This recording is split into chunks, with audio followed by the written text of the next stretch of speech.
Je pense que ceux qui cherchent la gratitude ailleurs, ils se trompent. Bah, il reste pas longtemps dans le métier, je pense. Ensuite, on l'appelait comme ça, la salle du temps avec les gars. On faisait des wall balls, on avait des morceaux de crépi qui nous tombaient sur la gueule, tu vois. Et bah, pourtant, on faisait des wall balls toutes les semaines, hein. Puis on en redemandait. Hein. Ouais. On en a bouffé du crépi, hein. Et c'était bien. Des copains, des déceptions, comme des moments forts aussi. Enfin, j'oublierai rien.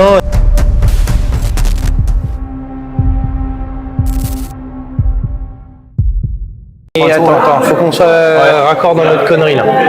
Si on se fait des gros relais de chiens à l'ergot, pour se mettre dans le mal avant, je pense qu'il faut qu'on se fasse un millimètre chacun. Millimètre chacun. Ok. On se fait un petit 3,40 dans la gueule propre, tu vois. Et après derrière, du coup, on se retrouve à partager une grande distance de sled à deux. Et 50 mètres. Ouais. Là tout de suite ça a une autre gueule, c'est sympa. Notre relais sur burpee broad jump.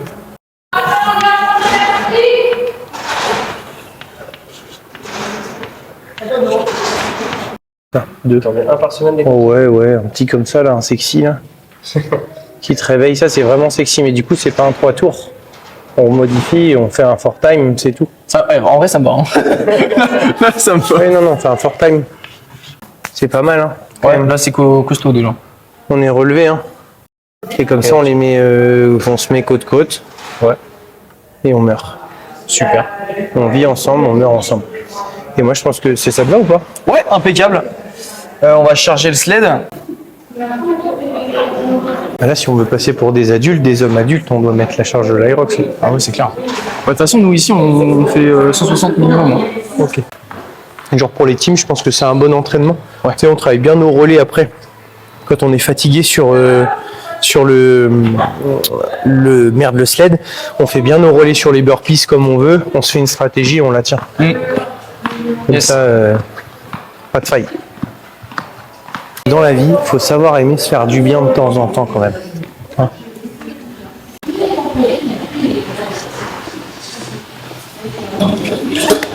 C'est bon? Ouais, mais du coup, si on enlève, on n'entend plus après. Ouais, de toute façon, on va pas parler pendant le truc, on va se mettre une cartouche et puis on parle après. T'as vu? Je vais ce qu'il dit? T'entends? On se met une cartouche et on parle après. C'est-à-dire qu'il a déjà prévu d'essayer de me mettre une tartine avant que j'arrive. Il l'avait déjà. C'est pas de m'en foutre.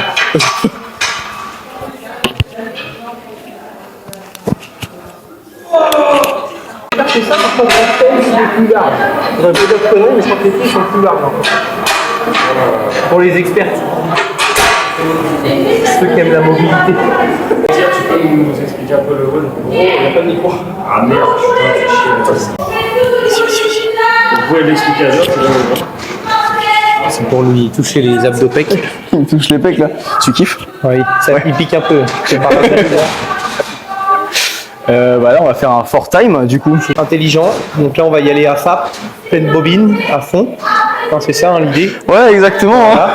On va essayer de séparer une tâche aérobique. On va se séparer rameur ski. Donc en gros on se fait 1000 mètres chacun. Après on permute. Ouais. Ça c'est rigolo. Et puis après qu'est-ce qu'on fait après? Et puis après on a le sled. Ouais, après on a un bon gros sled à 200 qu'on va pousser comme des gogolitos. C'est ça. Et puis après le sled burpees. Voilà. Et on finit par 100 wall ball. Je crois que l'idée c'était quoi? C'était de travailler les transitions surtout. Ouais. Hein, c'est ça. On s'est dit que du coup on allait bosser les transitions avec ça et qu'on allait être très fatigué après les 2000 mètres d'ergomètre avant. Donc c'était drôle. Ce qui était drôle aussi, c'est de pouvoir se faire des bons relais au sled et se suivre pour les burpees, broad jump aussi et pour les wall ball aussi. Parce que mine de rien, on dirait que c'est un truc de con, mais il y a une stratégie quand même. Et l'idée, c'est de pas finir découpé ou de finir découpé le mieux possible. Ouais, je vais finir découpé. C'est obligé. Pareil.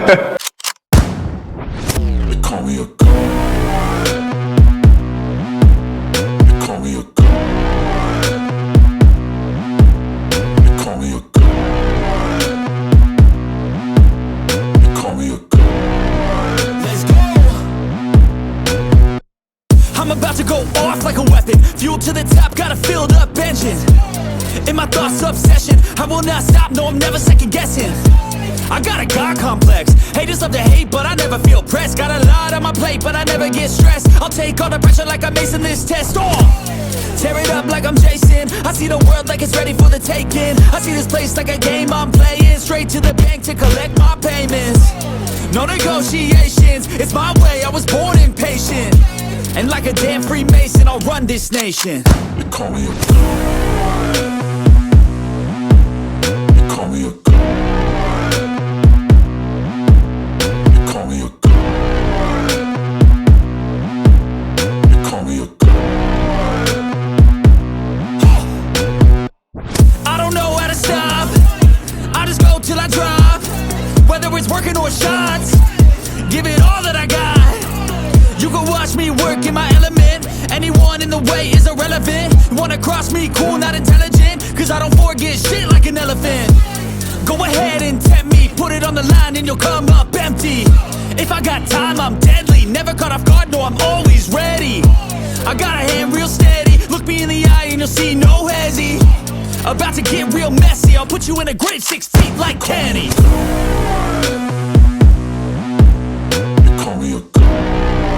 Moi je suis pas parti sur mon rythme aérobie, tu vois. Ouais. Parce que je voyais ton rythme au rameur. Je me suis dit, putain. Moi j'essaye de me mettre toujours en gros comme quand je fais mes seuils. Ouais, et comme ça pendant l'Irox j'essaye de rester là, tu vois. C'est mon pacing quand je suis là-bas, tu vois. J'essaye d'être à peu près là-bas, tu vois, ce pacing. Ok. Est-ce que tu crois que Debo elle peut descendre un petit peu le son? Ça filme? Ah putain, c'est là que t'as été pris. Hein. Petite perruche. Bon, t'as senti la séance comment? Comment j'ai senti cette séance? Bien, c'est bien marré, non? Qu'est-ce que t'en penses? Ouais, c'était rigolo. Ça fait mal, mais c'était rigolo. Ouais, c'était pas mal, hein. Je pense que le fait de faire les 2 fois 1000 mètres d'ergomètre chacun et de faire notre tâche chacun notre tour et de permuter après, je pense que ça nous a permis de pas traîner, de pas trop se reposer sur l'autre non plus parce qu'on savait qu'il allait pas être là forcément pour finir le contenu. Et donc je pense que ça nous a mis vraiment dans une bonne pré-fatigue. Ah bah c'est vrai que ça a pas mal conditionné pour le sled juste après. Hein. Ouais. Après le sled, je pense que on aurait peut-être pu aller chercher un petit peu plus long ou peut-être un petit peu plus lourd. Après on a fait des beaux relais, on a été très rapide, on n'a pas traîné. Ouais. En fait finalement on est resté sur la distance qui va être demandée lors de la race à l'Aerox, donc je trouvais ça cohérent. Puis je sais pas si je débrieferai les burpees broad jump, je trouve qu'on s'est plutôt bien partagé la tâche. On a fait des grosses portions avec des gros sauts, on a essayé d'être assez rapide. Et pour les wall balls, notre cut était magique, hein. Je pense qu'on a fait franchement c'était pas mal. le fait de faire 4 cuts comme ça, c'était très bien. Bon, alors faut savoir que du coup au tout début, il me fait ouais je pense on va couper 10 par 10, tu vois, je pense que c'est pas mal et tout. Et moi je suis resté tout le reste du truc avec dans ma tête, ah tranquille, je vais faire 10 par 10. Après il me fait j'en fais 30, t'en fais 20. Je fais bon d'accord. Après il me fait bon t'en fais 30. Je fais oh putain. Non, heureusement que tu m'as poussé au cul, hein, parce que... En fait j'étais sûr qu'on allait le finir parce que le training il durait pas assez longtemps pour qu'on perde en puissance et qu'on perde nos capacités. Le fait que tu fasses du crossfit au quotidien constamment et peut-être que tu orientes moins ton entraînement vers l'Irox comme moi je peux le faire actuellement un petit peu, bah finalement ça n'a pas changé grand chose sur ce type de format. Hein. Tu étais là, on générait de la puissance tous les deux. On aurait peut-être ralenti si on avait commencé à le faire 2 fois. Je pense que là, la deuxième fois, déjà le pacing, ça aurait pas été le même sur les ergos. Je pense qu'on aurait été un petit peu moins vite sur les burpees ou du moins avec un peu moins d'amplitude sur les sauts. Et je pense que les wall balls, on aurait fait moins les niards. Quoique, nous connaissant, mon cher. Ouais, des fois c'est vrai que quand t'arrives vraiment avant la fin, tu vois, t'as tendance à te sortir un peu le doigt du cul et puis t'y vas comme un bourrin. Voilà, mais c'était vraiment cool. Merci à toi, mon frérot, parce que vraiment c'était cool de venir wooder dans ce temple de l'entraînement. Ouais, c'est un temple. Hein. C'était cool. Bah, on en avait parlé la dernière fois quand t'avais fait ton petit shooting. T'avais fait ton beau gosse là. Ah, maintenant c'est évident qu'on performe plus, donc on essaye d'apporter du contenu et de travailler un petit peu. Tu fais que des compètes en duo sur l'Aerox? Alors ouais, en gros en fait c'est juste des opportunités en duo qui se sont présentées.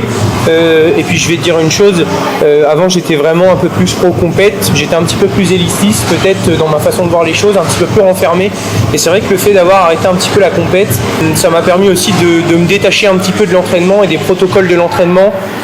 Tu consacres moins au facteur extrinsèque à l'entraînement, tu t'en fous un peu plus de ta récup, tu t'en fous un peu plus de certaines choses. En fait, tu as déjà une bonne récup. Je suis bien 80% du temps dans ma routine, j'essaye de bien dormir, bien manger, être équilibré, mais si tu veux, moins de pression. Donc forcément, plus de plaisir. Du coup, je me suis dit, tiens, je vais en profiter, je vais faire l'Aerox avec mes athlètes. Je vais faire l'Aerox avec les gens que je coach. Donc du coup, par exemple, Alicia, avec qui on s'était préparé, avec qui j'avais fait une prog Aerox, je me suis dit, tiens, tu l'as programmé. Donc écoute mec, on va voir si tu es capable de la suivre maintenant. Et donc du coup on s'est fait des petites sessions ensemble, mais pas forcément beaucoup, quelques-unes en spé.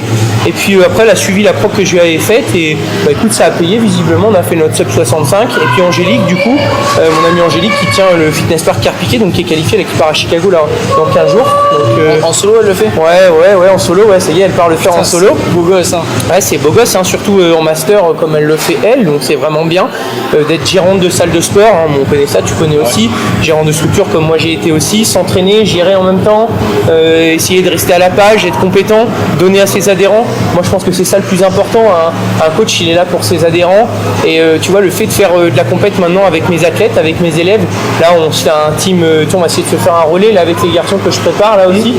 Je trouve que ça crée une communauté, ça crée quelque chose. Je vois des gens perdre du poids, changer leur condition physique, changer leur mindset. Moi c'est toujours ce qui m'a, je vais parler vulgairement, c'est toujours ce qui m'a fait bander, c'est toujours ce qui m'a fait avancer dans ce taf là. C'est vrai. Voir les gens partir du début et arriver sur une fin colossale, moi ça m'a toujours fait kiffer. T'arrêtes complètement la compète CrossFit là? Est-ce que t'as encore tiré la flamme? Ça c'est la grande question qu'on me pose souvent. Peut-être que si je le sens à retour en 35-39, peut-être un jour. Après, je suis dans d'autres projets, des projets un peu plus digital, un peu plus artistiques. Ça va en surprendre certains, moi qui étais très brut de pomme et très viking et très voilà. J'aime bien aussi le milieu artistique, le milieu du sport, donc j'aimerais, profiter un peu des compétences que j'ai pu acquérir durant mes années d'entraînement. Alors déjà pour améliorer encore mon coaching et pousser le maximum de gens vers l'excellence, mais surtout pour moi-même faire d'autres choses, quoi. 12 ans de coaching, 8 ans de CrossFit, 5 ans à fond de cale à essayer de se qualifier au régional tous les ans, au sanctionnal, au semi-final, des compètes d'haltéro derrière, des copains, des déceptions, comme des moments forts aussi. Enfin, j'oublierai rien et je pense que ça m'a appris énormément de choses. Et ce sport-là, si je peux donner un conseil aux gens, c'est ça qu'il faut faire, quoi. Apprendre à t'accroupir, à soulever une charge du sol et à porter ton gamin ou à lever une charge au-dessus de ta tête, c'est ce que tu aimerais faire le plus longtemps possible. Enfin, moi je sais que perso, quand j'aurai 75 balais, j'aimerais continuer à porter les enfants de mes enfants. J'aimerais continuer à ce qu'on me dise tiens papy, t'es fort papy, tiens, t'es fort, voilà. Et ouais. Et voilà, c'est surtout ça je pense qui est important. Et je pense que les gens ils doivent se dire que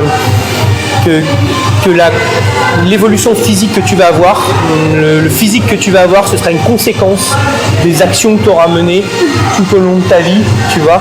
Et je pense que de se lancer que dans un truc, c'est une erreur, de devenir plutôt polyvalent, pluridisciplinaire, c'est ce que les gens devraient faire au quotidien. Je sais pas ce que t'en penses. Non mais carrément, après c'est pour ça qu'on a fait une salle de cross à la base. En fait, c'était vraiment pour éduquer les gens sur le fait de savoir tout faire. Tu vois, qu'ils soient capables vraiment de faire n'importe quoi. Et au-delà de ça, moi, tu sais, quand je souris pas beaucoup, j'exprime pas beaucoup ce que je ressens.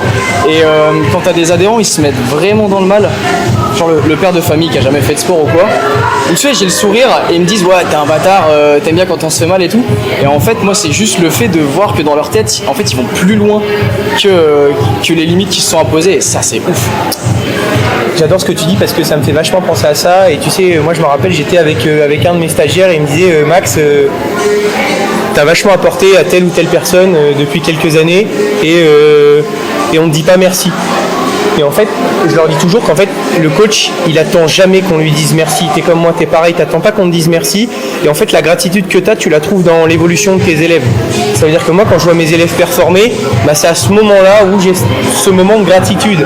Ou quand le gars, il arrive à passer son truc où il était bloqué, ou il arrive à débloquer un truc, il arrive à prendre sur lui et se lancer dans des compètes comme des gens que je prends du point A, qui font plus de fitness, qui se sont sédentarisés et qui, un an plus tard, font une course Aerox, tu vois. De ouf. Ouais. Ma gratitude, elle est là, tu vois. Et même demain, s'il se barre ailleurs, s'il va voir un autre entraîneur, si machin, il le sait, je le sais, où on en est tous les deux et ce qu'on a fait tous les deux. Et c'est ce qu'on fait à deux. Encore une fois, nous, on donne juste les clés aux gens. Et c'est aux gens de s'en servir correctement et d'ouvrir les bonnes portes aussi. Bon, t'es là pour les aiguiller, les emmener au bon endroit. Hein. On n'est pas dans Insidious non plus dans le lointain, mais ce qu'il faut se dire, c'est que c'est vraiment la gratitude, c'est ça en fait. Tu l'as à travers tes élèves et à travers la réussite de tes élèves. Et je pense que ceux qui cherchent la gratitude ailleurs, ils se trompent. Bah, ils restent pas longtemps dans le métier, je pense. Tu vois, dans le cours qui est derrière, il y en a plein. Avant de venir là, ils faisaient un peu de sport le dimanche. Et puis, genre, tu les emmènes faire de l'Aerox en Belgique. Ils font de la route de ouf. Ils vont passer tout un week-end en Belgique pour faire une course. Et même s'ils vont pas chercher la perf, tu vois, déjà, ils font un premier pas dans la compète. C'est un truc de malade. Mais tu vois, depuis tout à l'heure, là, je suis arrivé et tu vois, on s'est échauffé et tout, et ils étaient autour de nous. Alors déjà, ils nous ont encouragés déjà. Première chose, ils t'ont encouragé toi, leur coach. Mais moi, ils me connaissent pas, ils m'ont encouragé. Et en fait, j'en ai pas vu un seul pas sourire depuis tout à l'heure, en fait, qui sont arrivés.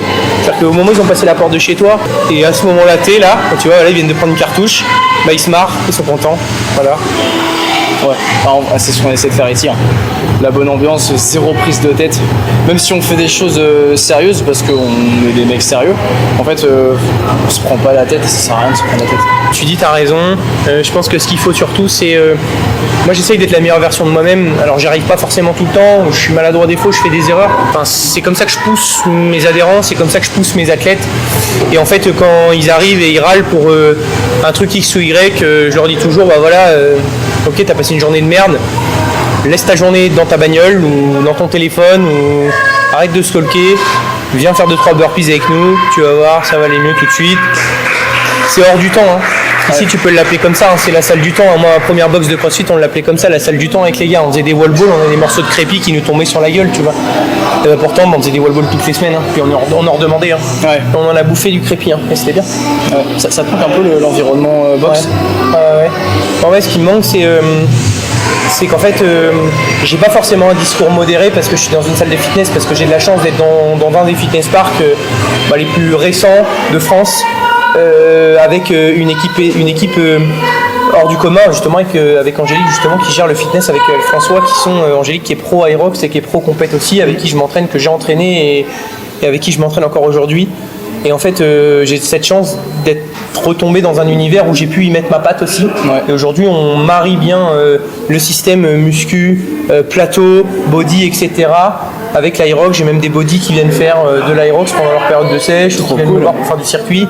Donc je trouve ça vachement cool. Tu vois, quand je dis au mec, tu vois, le mec qui vient me voir, il me dit, oh, je sais pas, ma Smith, je peux pas avoir ma Smith aujourd'hui, fais-moi un goblet squat, fais-moi un bell squat. Le gars le fait, hein. Hier, vient de voir, dire mec, merci, c'est mieux, me paravertébraux, c'est mieux, je me tiens plus droit. T'as moyen d'apporter en fait avec ça. Et eux aussi, tu vois, dans les méthodes, dans toutes ces choses-là, moi je suis à côté des fois et je vois ce qu'ils me disent les mecs parce que on n'est pas expert dans tout et il faut arrêter de se prendre pour ce qu'on n'est pas à chaque fois. Hein. C'est clair, ouais. On en voit beaucoup maintenant, hein, notre métier évolue vers le haut quand même, mais aussi vers le bas pour certains contenus ou certaines choses. Donc c'est vrai qu'il faut enfoncer les portes ouvertes, c'est la mode en ce moment. De ouf. Ça nous agace un petit peu, mais c'est comme ça. Ouais. Mais après, c'est vrai que là, on a de plus en plus de coachs. Ouais. Et bon, ça fait un tri sélectif, hein, ça fait qu'il n'y a que les meilleurs qui resteront dans le métier. Je pense qu'un bon coach, il sait se diversifier. Et moi, ce que je disais, en fait, je l'entendais pas comme ça parce que j'étais jeune quand j'étais en BP. J'avais 19 ans, 20 ans. Et j'en ai 33. Ouais, ça commence à faire, hein. Putain, la vache. Waouh. Et je me suis toujours entraîné. J'ai trouvé ça toujours important. J'ai toujours trouvé ça important de m'entraîner pour tout simplement dire à mes athlètes, ton coach s'entraîne, tout le monde s'entraîne, c'est important de s'entraîner, ça fait partie de l'hygiène de vie, ça fait partie de l'éducation. C'est ce que j'essaye d'apporter aux gens. Voilà. tu t'entraînes pas, t'as pas faim. Si Ouais, t'as pas c'est faim, clair. tu manges pas. Ouais. Si tu manges pas, tu cuisines pas. Si tu cuisines pas, tu fais pas attention à ce que tu manges et vice versa. Enfin, c'est un peu con ce que je vais dire, on dirait Jeff Tuch là qui fait un monologue, mais c'est vraiment ça en fait. Mais Kiki, tout est logique, tout s'associe. Et encore, je dis moins de conneries là parce qu'on s'est mis une cartouche, parce que tout à l'heure j'avais un débit de conneries qui était incroyable. Alors ouais, tout à l'heure ils ont fait un tournage juste avant pour Beat Academy et puis là ouais, il enchaînait. Hein. Voilà, mais les journées sont longues et des fois faut savoir rigoler. Hein. Tu m'étonnes, mais moi je le remarque, c'est quand je donne un cours ou alors quand j'ai passé 10 heures ici et que je donne le dernier cours, roue libre complète. Hein. C'est fou de ouf. Hein. C'est fou, hein. C'est fou, mais en tout cas, moi, ce qui me manque le plus dans ce genre d'ambiance, moi, je ne vais pas vous mentir, hein, c'est le weightlifting, c'est la magnésie, Ouais. bien évidemment. C'est l'odeur de l'entraînement, c'est les gens, c'est le mec de 50 balais qui arrive avec son jogging troué et qui passe son après-midi à faire des barres muscle-up sans se filmer. Quand on rate 15 sur sa série de 20 et qui la semaine prochaine va remettre le pied à l'étrier. Voilà, il n'y a pas de trépied, il n'y a pas de rigolade, c'est juste du mindset. Et moi je pense que c'est un peu cet univers-là. Alors je dis pas qu'en salle de fitness tout le monde est avec son trépied ou tout le monde est, mais on est arrivé quand même dans une époque où il y a un engouement pour les créations de contenu, etc. Ouais. Je suis désolé, hein, mais les gars, vous êtes cool, vous apportez un bon mindset, on adore vous regarder et je pense qu'il y a des gens qui justement s'identifient à vous, mais je suis désolé, il faut arrêter d'être sachant quand on est gaulé comme un cap de frein à main. Il y a un moment donné, faut aller s'entraîner, faut faire du 5x5, faut faire du bulgare, faut lâcher ta poulie vis-à-vis là, faut apprendre à faire des pompes, des dips correctement et surtout pas donner de leçons aux gens, essayer toi de te nourrir, de te construire et d'argumenter ensuite, mais généralement tout ce qui est su et tout ce qui est dû dans ce métier-là, ça va pas très loin parce qu'en fait ça change tout le temps. Donc moi c'est ce que je pense. Après je vais peut-être paraître un peu dur de dire ça, mais ouais, il y en a, faut se détendre un peu. Surtout que les pratiques maintenant elles deviennent extrêmes quand même. On est sur de l'influence qui n'a pas forcément de sens des fois. On enfonce des portes ouvertes comme je te dis et on a 15 cas de likes pour dire voilà, la coiffe des rotateurs, c'est fragile. Merci. Écoutez les gars, C'était majeur move. Moi j'ai rien à rajouter. C'était super cool. ouais, c'était trop bien frérot. Faut qu'on se refasse ça. Raison, c'est prévu comme ça. Hein. Ouais. Je me repose. Et puis on refait ça. La prochaine fois on se fait un Metcon. Ouais. On se fait un Un bon truc de crossfit. barbell cycling d'enculé. Ouais. Ça fait longtemps moi. Ouais. Tu veux m'avoir, tu mets des petits clusters à 60, 70, là je vais pas être très content, je vais plus vouloir le faire. Moi je trouve ça absolument beau là. Bon là il voit pas là au vlog, mais là il y a un mec qui est en train de se péter des front levers à côté de nous là, c'est absolument incroyable. Et tu vois on n'est pas pro crossfit, on n'est pas pro tout, on est pro mouvement bien fait, on est pro enseignement et tout le reste. Il faut savoir reconnaître les experts qui sont devant nous. Moi quand je demande à un vieux papy au club de force athlétique de m'expliquer quelque chose, je l'écoute. Parce que déjà, apprendre, c'est écouter, n'est-ce pas? Voilà. C'est clair. Ouais. Ah de ouf. Bon, c'est tout. Ouais, Merci c'est mon tout. frérot. Merci, Je Max. j'oublie parce que vraiment c'était cool. J'ai vraiment kiffé ce moment avec toi. C'est super cool. Et puis on se remet ça bientôt. Ouais. Ouais. Dès que tu refais une pub pour un séminaire.